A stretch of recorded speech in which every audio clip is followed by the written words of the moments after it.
afternoon, everybody. This is Taff. This is Taff en route, and we are on our way to Yeovil. The first of 4 away games, the first of 9 games in total for what we're going to call the home straight for whether we're going to make it to the playoffs or not. I'm delighted to be joined by obviously Leanne and Lucy, who are hiding at the moment. You can just about make out Leanne with it.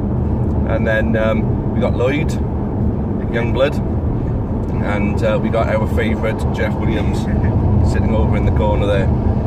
So I did a task word earlier, guys, and I basically put the emphasis on this game as potentially what could kick-start a bit of form that could see us make a last-ditch attempt for the playoffs. I mean, do you guys think the playoffs are still doable? Yeah. With our way form is awful, but then our last 4 games, the team's not really on form. Like Cambridge is a doable game, Yeovil is a doable game, Marsfield, they're all doable, but we need to play to our strengths against them. Yeah, absolutely. I think we don't really know. It's kind of like so pivotal, this game, because the attitude of not just the starting 11 but the squad that goes down there today. He's gonna give us some sort of idea of how much resolve there is to try and push on and really go for this. We've had a bit of a break. I don't know how many days it is. Somebody said 15. I don't know if that's right or not. But I mean, it's a long break. We should be at full strength. We've had a couple of blows with losing Fraser. Which perhaps we'll talk about later. I don't know, but it's really sad about that. But but the rest of the guys should be well rested, and depending on whether I think a lot depends on whether they believe it. It's mathematically absolutely, a possibility. We're talking about a league where, as we all know, it's a cliche, but the other teams are beating each other, and that so who knows? I mean, if we just pin our ears back and go for it, why not? And a lot of questions will be answered by the performance that we put in today, without a doubt. Yeah. So the way I see it, obviously we got who's been voted as the best goalkeeper in League 2 between the sticks. No surprise with that one for me. We have got a very capable defence. We have got. I think our midfield struggles about lads. Yeah, I think the midfield is the only place that we really lack. But then hopefully having Ben Kennedy back, hopefully he gets a game. With Labs, when he's on a pitch, the team plays different. Yeah, and I think Baconson has just sort of fallen off the boil, isn't he? Really, I mean, he'll have the odd good game now. Where beforehand, at the beginning of the season, he was having a good game every bloody week. Well, it's consistency is what makes you a top player. Because the top players can bring their A game most of the time. Yeah. And I know he's young, but at the moment he's still got a lot to learn in the game. And I don't doubt that he will have a career. I'm sure when she sort of gets a little bit more physical, he could quite easily and comfortably play in League 1. I can say League 1 because he's when he's confident, there's no doubt about it. His technique and his touch is good. He just makes the wrong choices sometimes. I think, but you learn that. I think as time goes by. So it's to show his age, isn't it? You're right. Lloyd, you're right. He's showing his age. Yeah. And that's why they come out that long. Let's be fair about it. Yeah, That's why we sent Mo Toure there, Barry and Jay Forster to Earth. They're there to learn, and he's sometimes a few of the boys on the terraces have got on his back, but he's a young kid. I mean, that's something that has been quite debated over Facebook and such social media platforms the last few weeks, is getting on the players' back. It doesn't do them any good. I mean, I'm very much a believer of it doesn't. I mean, when you're frustrated, you might say, "Oh, for fuck's sake, Baconson," for giving the ball away again. But there was people in the crowd actually abusing him with a 4-letter word, which I won't repeat on this. And I'm thinking, that's never going to do you any good. Screaming at them, just pinpointing them out, individually pinpointing them, and screaming at them, obscenities, is only going to make the matters worse. I mean, yeah, people get frustrated. People have a right to voice their opinion. They pay their money the same as anyone. but to single players out and scream at them, for me, it does more harm than good. So what is the point? You know, it's never ever going to result in anything positive. I couldn't agree with you more. I mean, we're all different. I mean, I've never ever and I've seen some awful performances down the years, dire matches, but I would never I personally wouldn't single a player out. I never have done. They don't put that shirt on deliberately not to play well, you know, to go out and have a bad game. They're always trying to do their best, but sometimes it doesn't happen. You've got to remember, you know, there's somebody playing opposite you who's trying to stop you playing well. Exactly. And sometimes you've got to give credit to the opposition, and it definitely doesn't help our players at all. You know, I mean, it's just not for me, Chris. I couldn't do it. I feel like some people expect us to be on a level with Man City.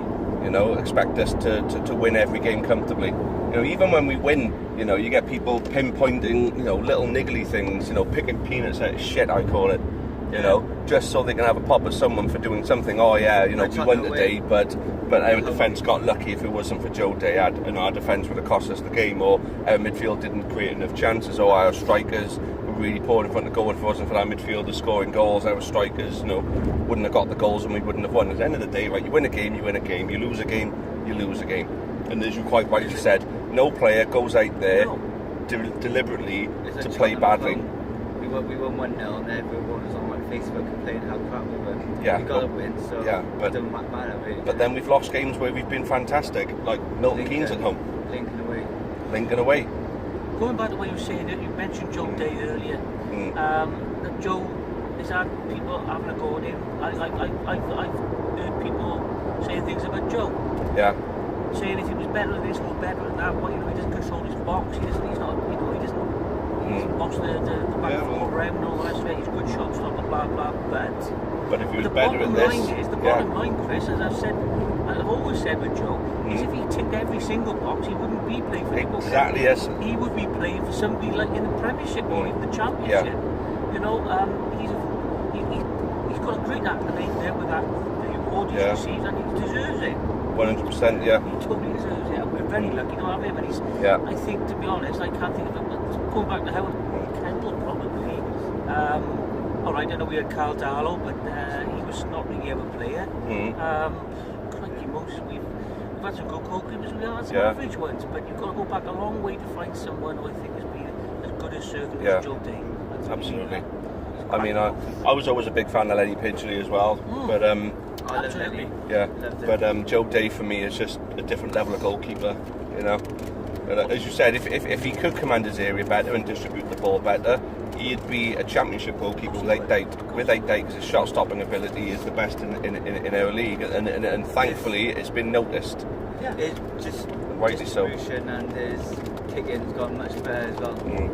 Because one of our contributors to this, Matthew Larkham, was on Taff Live the last time I did it. And he's saying that he's not a fan of Joe Day because he doesn't command his area and because he doesn't kick the ball out as well. I mean, I think his kicking out has improved an awful lot. Since last season his kicking was awful, but this season it's been better. He's been tremendous this season. I know he's worked on the training paddock, but there's no doubt about it. Definitely. His kicking is definitely improved. Markedly so, he really has. And his command of his area, I wouldn't be surprised. Well, the thing is, his contract runs out. I wouldn't be surprised if he gets poached by someone. Well, if they don't get his contract sorted, then he's going to go. Well, that's an alarming thing. You know, we got to start offering better players contracts because it's not just Joe. I'm hoping that. Podge doesn't go, but I think Podge has signed. Podge has signed up for another season.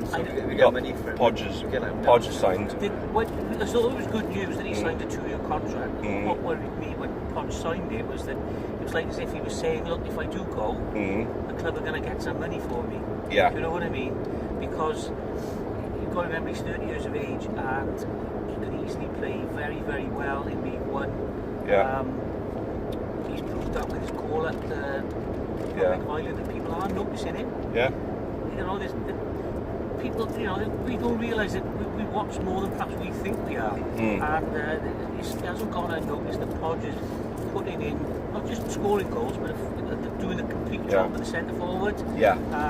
And, you know, I wouldn't be surprised if some offers come in for him in the summer. He's a hard-working centre forward that scores lots of goals, and he's a dream for anybody to have in their team. For me, though, he does too much. Like, he defends, he shouldn't defend. He's a striker. He should stay up there. He shouldn't be running. Completely get your point on that, though. He should be up there playing striker. He But- should be scoring more goals. But at the end of the day, he still scored over 20 goals with 9 He games could to score go. more, I reckon, if he's. Oh. It's just his nature. I mean, you look at Dirk Kuyt at Liverpool. I mean, he didn't score as many goals as the likes of Torres when he was there, but you know, he was the workhorse, and he was a big driving force, and he was an example for everybody else. So maybe Podge running back like that encourages some of the other players to get back and help out with the defence, because to be honest with you, it is one of those leagues where if everybody doesn't muck in and help out with the defence, you can get caught out too easily. That's what he gave him midfield for it. For me, he's a striker. He should stay up there. He shouldn't defend or anything like that. But it's an area that our midfield have failed to excel in this season. I just understand one thing you cannot see it and just tell the midfield to go down where you need to. See, my opinion, I honestly think that if there's been somewhere where we've lacked a little bit this year, it's midfield. We've had a fairly strong defence, we've had a great goalkeeper, and we've had two of the best, well, I think we are two of the best strikers in our league. Yeah. But the reason why Rodgers had to come back sometimes is because in some games we really had to be fighting fires in midfield, and he's prepared to come back and do that. For me, I respect him all the more for that. He can do it. He's got the mindset to want to do it. He's a good team player. Yeah. Do you know what I mean? He can understand when we might be struggling a little bit. He does drop back, and if you think the yardage he covered when we played people like Leicester and Man City, you know, he was here, there, and everywhere as well. Yeah. Opposing a threat. That's why he's got in that Republic of Ireland preliminary squad within a day. Because the hard work he does as well. Exactly. So, and the thing is, obviously, you know, we've been in a position where we've been playing three up front, and you know, we are going to be light at the back then if we've got three people running forward. You know, three people up top. If they all stay up top, then you know we're going to get caught out too easily. Yeah, you can't empty the midfield. Somebody's got to come back and you know, roll the sleeves a bit, and he does that. He gives you that option. Yeah. And not only does he give you that option, he's prepared to do the legwork as well. Absolutely. So obviously you mentioned Fraser Franks, and I didn't mention Fraser because I wanted to bring it up. I didn't mention him in my Taff's word earlier, but I wanted to mention him now with you guys to talk. I mean, it's a heartbreaking scenario, isn't it, for a player to have to, you know, call time on his career so early on, you know, because of an issue like this. But on the other side of it, at least he's got his, you know, at least he's alive, you know. And if they didn't find this problem, then you know it could have caused something a hell of a lot worse for him. So where do you guys sit with it then, for Fraser? Well, first of all, it's really sad. Yeah. It's sad for Fraser to have to be put in this situation. As you quite rightly say, Chris, you know, the most important thing is that his future health. Yeah. You know, they got a young kiddie come in, you know, a little baby, and he needs to be healthy for the rest of his life, and have a, you know, wish him all the best. Yeah. But for a 28-year-old guy, you know, it must be devastating for him. He's in his pomp, he's in his prime. I always thought what a commanding sort of centre back he was when he was at Stevenage, and I was delighted when we signed him.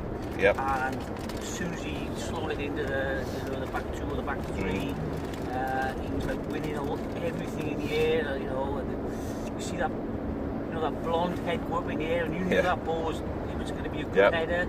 It was going to be, you know, not aimless. It was going to be an out ball for us. I think looking back, when we started the season, he was so influential for us. Before we had Regan Poole, he was so influential in the back three.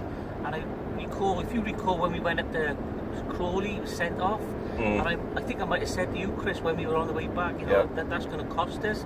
And I'm sure we lost some games after that because he was suspended. And that's how pivotal he was at the back there, you know, at the start of the season. And bearing in mind, we'd had a storming start of the season as well. And he was one of the reasons for that. And so athletic, so powerful.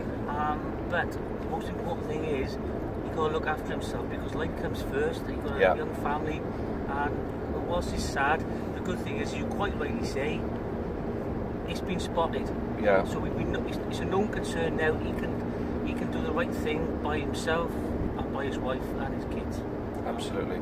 But the gesture from the club is absolutely out of this world, though, isn't it? You know, brilliant. I mean, for the kid for next season. I sometimes think we kind of like what's closest to you overlook sometimes. Newport County is a fantastic community club.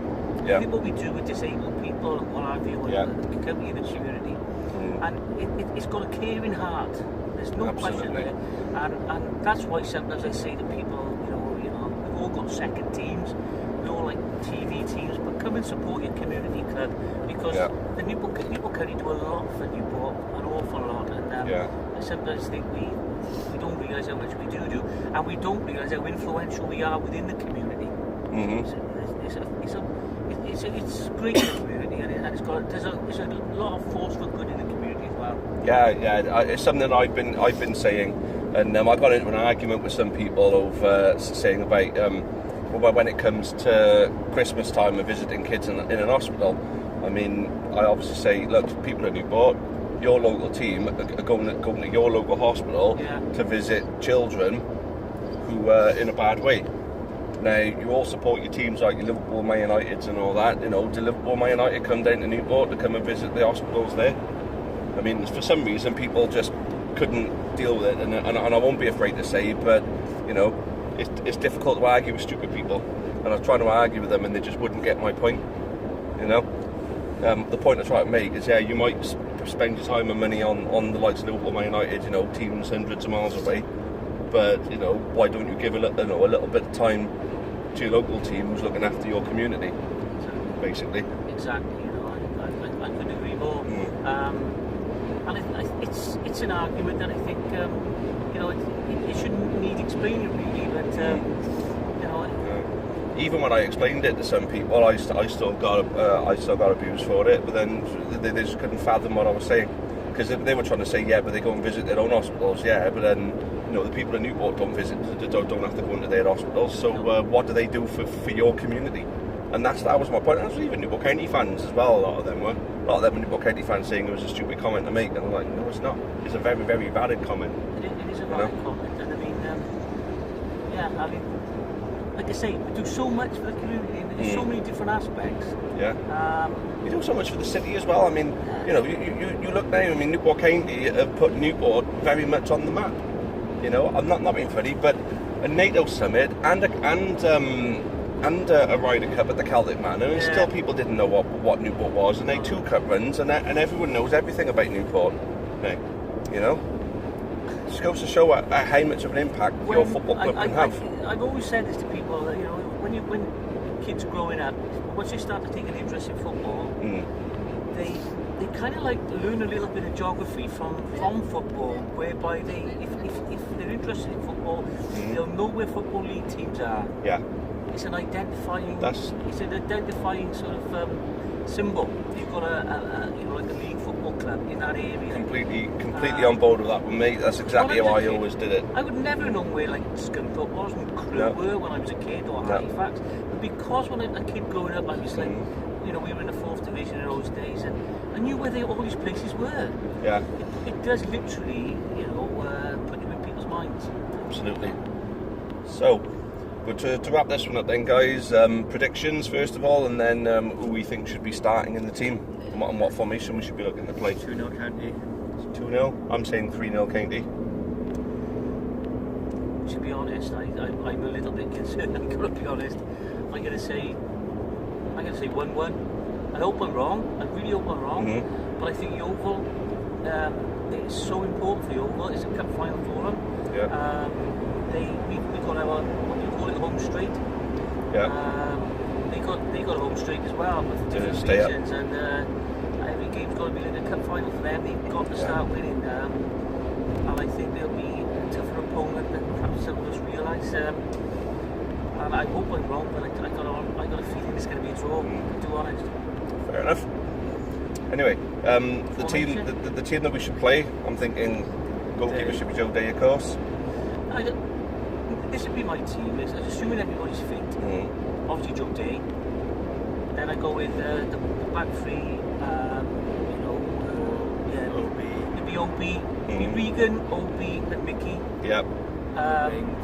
Robbie and Betts. Robbie and Betts as wing backs. Yep, completely agree with that one. Laverty, I go with Matty Dolan today. Was it Laverty, Matty Dolan, and probably one Troy Baker, to be honest with you. And then I wouldn't play Aziz from the start, and I'd have Jamil and Podge up front. I would say the same as Jeff, but I'd play Bennett, and I would play Sheehan, but I know for a fact that. I missed up Ben, didn't I? And I know for a fact that Philly probably won't start him. So I'd say Bakerson or something like that. But personally, I'd pick Sheehan. I'd change that midfield up. I would. I'd play Labardi and Bennett, but I would have either Sheehan or Kennedy in there. But then with the two up front, Aziz to be an impact player later on, possibly. Yeah, definitely. Yeah.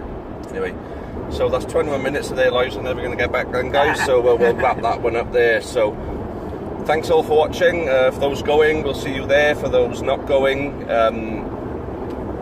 get on to iFollow if you haven't subscribed already. It's only $4.49, then you can listen to the game, or you can pay a one-off £10 to watch it live. So get on it, guys, get on it. Money all goes to the club, of course. So yeah, thanks for watching again then, guys, and till the next time, cheerio for now, and as always, up the Kingdom. Many thanks for watching the latest content on the Amber Army channel. Please make sure you leave us a like. Make sure you subscribe for more content, both for the neutral football fan and also plenty of Newport County. Even more Newport County content can be found on the club's iFollow channel on the link above. It is just £4.49 per month to subscribe to that service. And those of you feeling extra generous can also support us on Patreon on the link at the bottom there. That would be a monthly donation of your choice. Thank you again. Make sure you've subscribed, and as always, up the County.